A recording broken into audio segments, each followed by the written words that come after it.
If someone is able to speak about tears, we are obliged to mention Nicolo Fagioli, because we all remember him being on the bench alone in tears during the Sassuolo game, probably being conscious that his mistake offered the victory to the opponents and also put Juventus in trouble for their objective, entering top 4.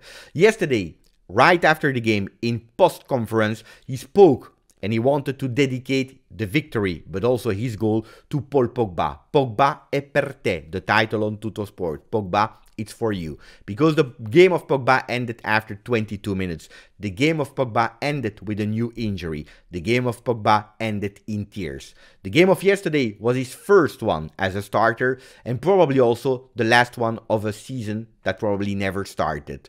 Well, Nicolo Fagioli was able to find back his smile. He needed to wait and be patient for a few games, and he found it back. If we want Paul Pogba to smile again, we will need to be patient, but also to hug him, being close to him, like Di Maria that understood the difficulty of Paul, of a man like you, like me, and hugging him until the locker room. Ciao Juventini of the world, my name is Giuseppe, welcome back on the channel. For the people that love Mercato, remain until the end of the video because we will speak about Mercato. Good or bad news, well, you will discover it. For the people that loves to ask questions live to Juve players first team, make sure that you follow Juventus Twitch, 5 PM Italian time. I can't reveal too much, but it should be a really nice live. Anyway, how did I wake up this morning? I woke up with a mixed feeling. If on one side, I'm super happy because I will interview some players of Juve. On the other side, I'm super happy because we won yesterday. Fagioli, Bremer, fantastic goals, both of them. The fantastic performance of Leandro Paredes. Well, we just can't forget about Paul Pogba, that this morning was a J Medical. The tests are over. We are just waiting for the results that will be imminent. The results that are going towards one direction. The season of Pogba is over. And the question that I already said, did the season of Pogba already started? The point today, it's not, I was right, I told you, we made a mistake or not. That's not on the order of the day. Today, I'm super heartbroken because I saw a player in tears leaving the field.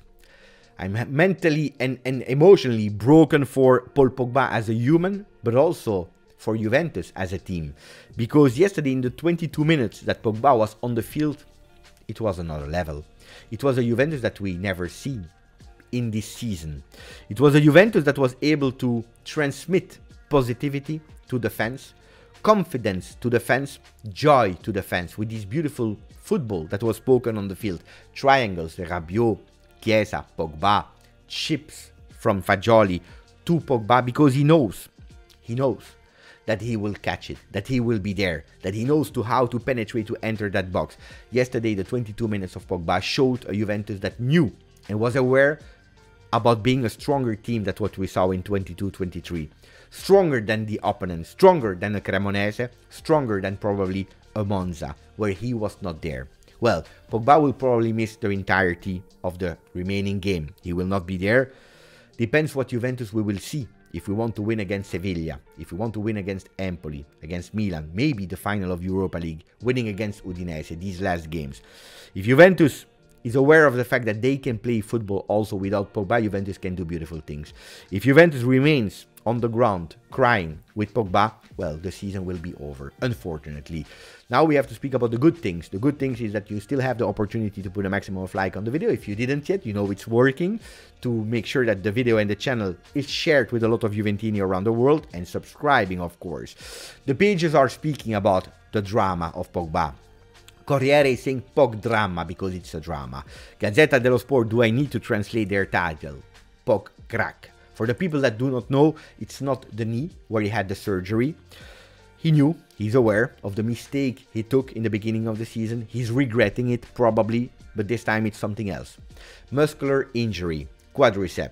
It can take 2 weeks, can take 12 weeks. I tell you, we are waiting for the result, and I'm not expecting beautiful news. I think that the season of Pogba is over. We should not think about when Pogba will be back, but just thinking about putting Pogba aside, make sure that he's ready for the new season, 23-24. Well, Max Allegri yesterday didn't think about Sevilla. He didn't think about the field. He didn't think about will Pogba be there or not. He knew already that Pogba will be missed, but he thought about the guy, the person. And he said, I spoke to Pogba because on a psychological level, suffering an injury after having made so many sacrifices to return, well, it's heavy. But he has broad shoulders. Well, Max Allegri is thinking about positive, and that's what I want to do, even if it's really tough. Anyway, yesterday we won 2-0, and after 5 minutes of the video, we didn't speak about it. 2-0 also, and especially thanks to Leandro Paredes.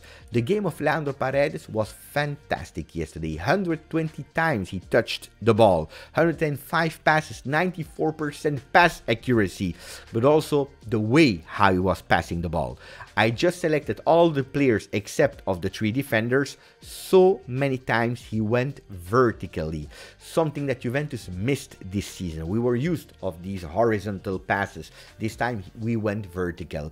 Vertically was really a key to win yesterday against Cremonese.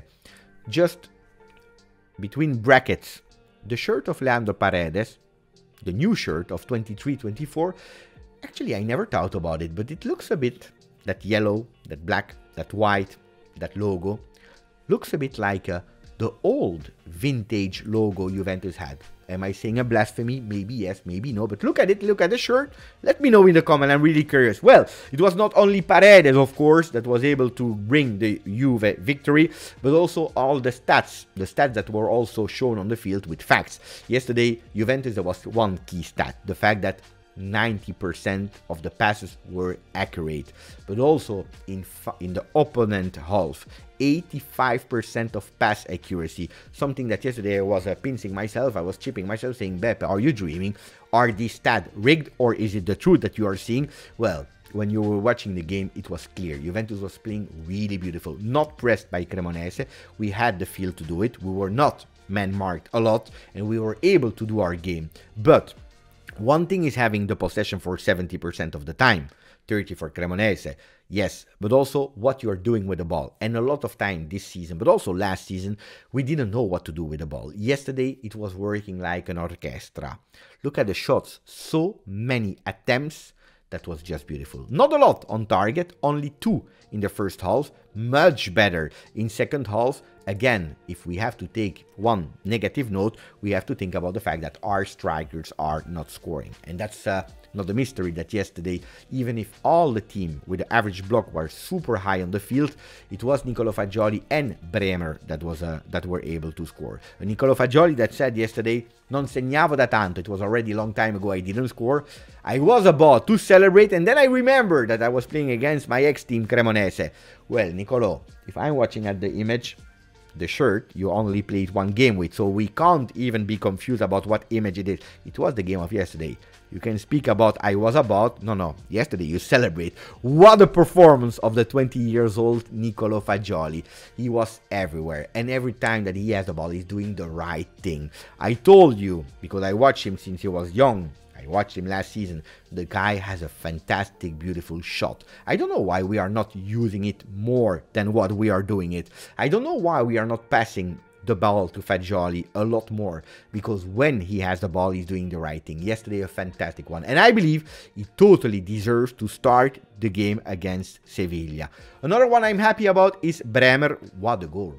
I never saw a jump like that without having that small little run that is giving you the power for the extension. He was jumping, doing that extension without any run, from being like this, a pillar, and then jumping in the air, also putting his body in the back. Something fantastic. What an athlete, what a wall. But also the defensive, not really tested, but his defensive part was also great, anticipating everyone. Yesterday he did really well.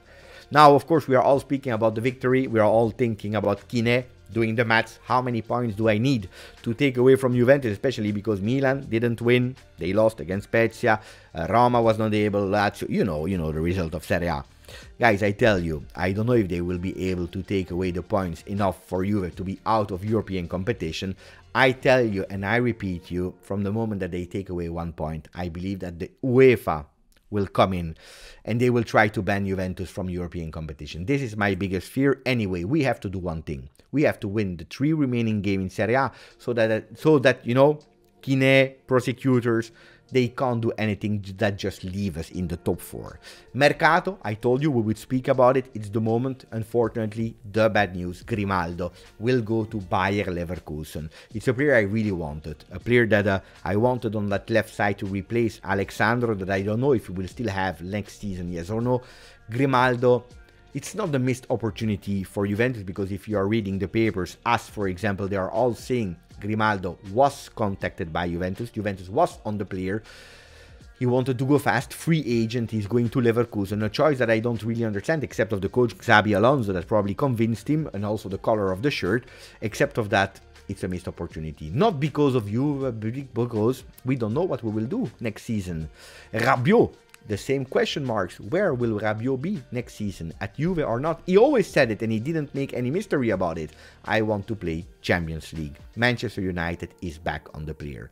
Who will be back? It's Zakaria, and Zakaria is not the player that will replace Rabiot. It can't be the player that will replace Rabiot. He will come, he will stay maybe with another coach, with Allegri, we know it. He will leave. We will need to find a player for Rabiot. And depending on the result, maybe a player for Pogba. Guys, let me know if yes or no we have to go for SMS, for Fratesi. I'm curious. Let me know in the comments. I'm really curious to read you. Grazie, forza, Juve.